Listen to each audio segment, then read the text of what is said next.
Hi everybody, this is Dr. Bonsai from Dr. Bonsai's Meme Emporium. Today I have something really special for you.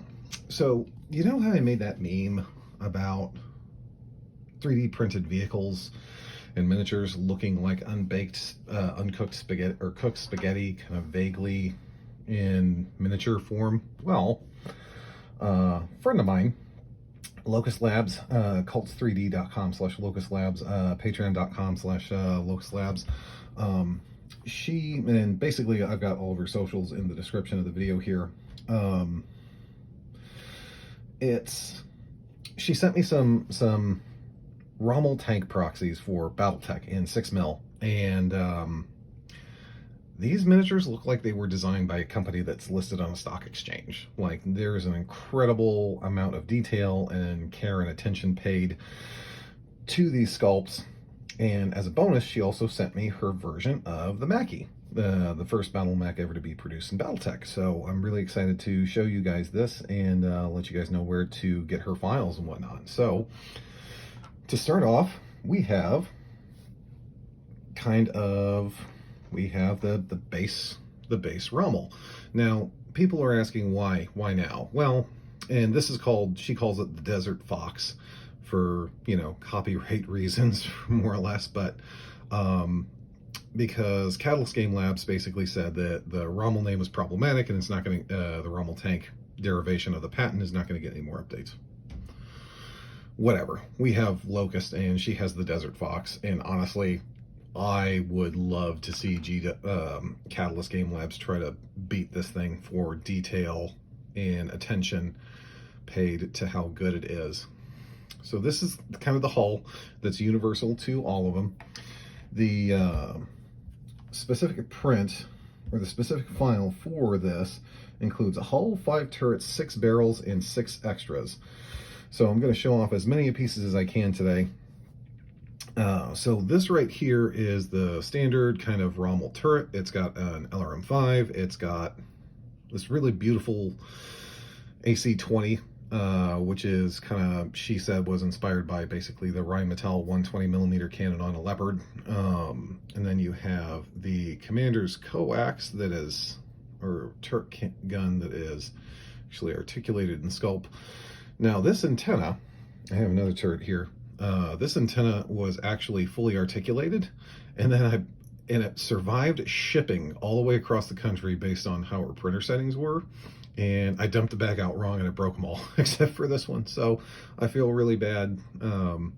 But this one, as you can see, this is the Rack 5 turret with 2 lasers. Now it's not just one turret. You get the various different turrets, and the gun is actually separate. So you can actually say, okay, I can cut and slice this thing any way that I want. And there is sufficient clearance. The sculpt is well engineered enough that this actually goes in and it stays by friction, which is breathtaking, because there's companies out there that can't get that right, that are, again, making miniatures in hard plastic on a sprue, and it's like, bro, what are you doing? So this is the Gauss variant with the other turret weapons and kind of like a Commander's independent thermal viewer on top. And you see these little empty ring spaces. What I'm going to do is I'm going to show, basically, they come on these little, there's some accessories. So this one, as you can see, it's a very tiny gun and like a very tiny kind of like dome, or you might be able to say, oh, that's an AMS. So you get, these super tiny detail parts. Hopefully, there we go.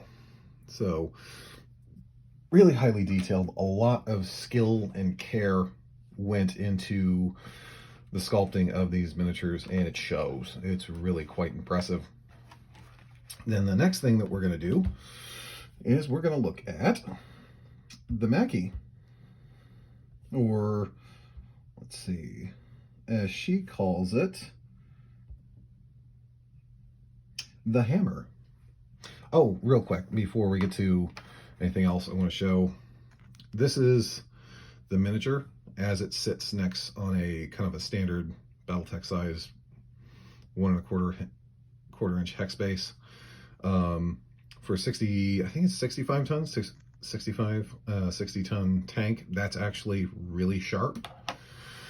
And then you have it next to the Raider, which is a Dark Age mech, and again, very complementary in scale, does not look crazy or out of place. Oh my god, I forgot, she even detailed the hatch handles. That's I have no words. That's amazing. So fits good, looks the part, really exciting. Now we have the hammer, which is a Mackie. So these came as one piece. This came as one piece.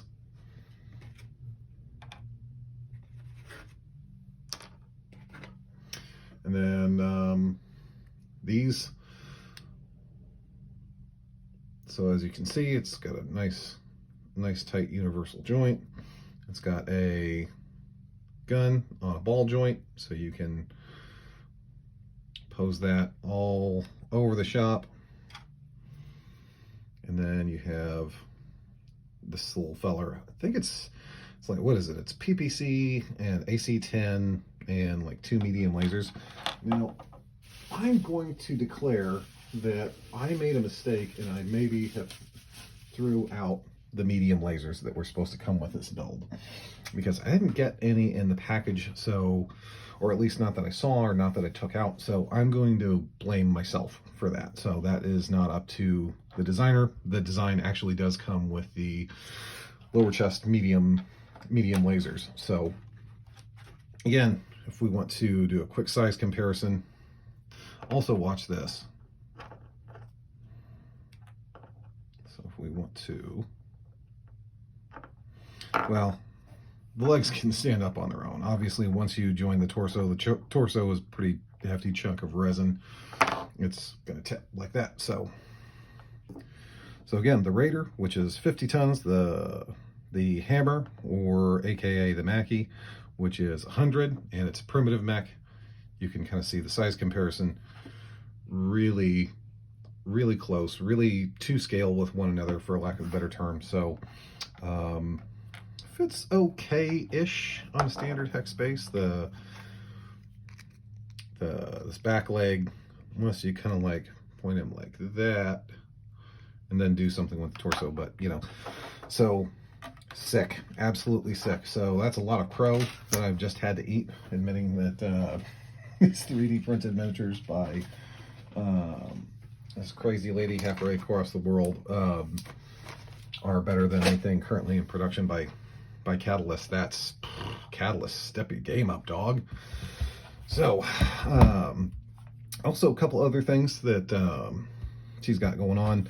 So again, patreon.com/Locust Labs, cults3d.com/en/users/locust_labs/creations, twitter.com/Locust Labs, Instagram.com/Locust Labs.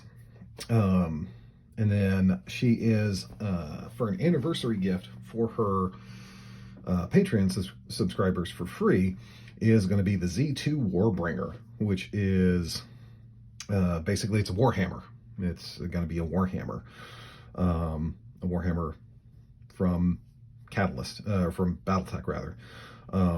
So that model, per her, is going to come with 41 unique parts, not including mirrored arms. So I think the count goes up to like 50 something once you include the mirrored arm parts. So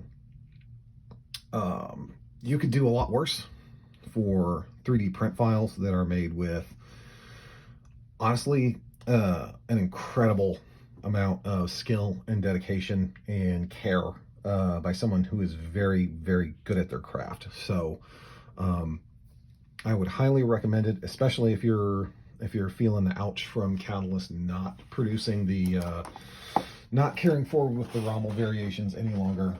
You could do a lot worse than supporting a small independent creator who works really hard and is especially good at her craft. So that's it.